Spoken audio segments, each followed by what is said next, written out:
हमारे समय में शांति है। यह युद्ध और तबाही से भरा हुआ है।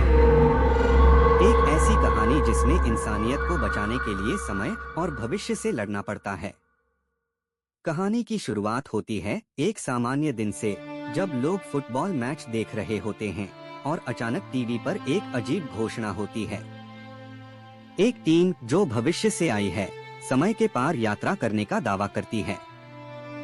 वे कहते हैं कि आने वाले सालों में एक भयानक युद्ध होगा और दुनिया को बचाने के लिए उन्हें मदद की जरूरत है।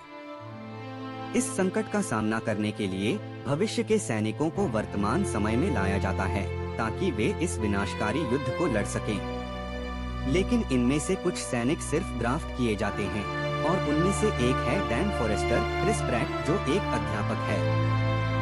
डैन, जो एक सादा आदमी है, बिना किसी युद्ध के अनुभव के भविष्य में भेजे जाते हैं। यह निर्णय उनके लिए एक शॉक होता है क्योंकि उनका जीवन अब एक नई दिशा में बदलने वाला है।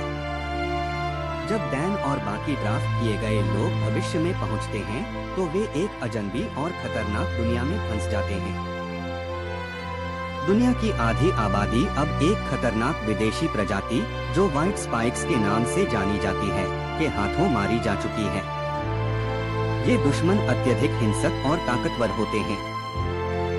डैन को पता चलता है कि उनका मिशन सिर्फ भविष्य को बचाना नहीं है, बल्कि इस जंग के बाद अपने परिवार को सुरक्षित रखना भी है। और अब उनका सामना होगा एक ऐसे खतरनाक दुश्मन से जिसे हराना इतना आसान नहीं होगा। पहली जंग में ही डैन और उनके साथी जान गंवा देते हैं, लेकिन डैन किसी तरह बचकर आता है।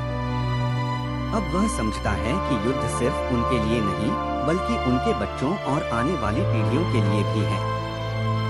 डैन को इस युद्ध की सच्चाई का सामना करना पड़ता है और उसे यह एहसास होता है कि वह सिर्फ एक सैनिक नहीं, बल्कि एक पिता भी है। क्या वह भविष्य को बदल सकेगा और अपने परिवार को बचा पाएगा? यह सवाल उसे लगातार परेशान करता है। नेक्स्ट पार्ट के लिए चैनल को सब्सक्राइब करें और वीडियो को लाइक करें।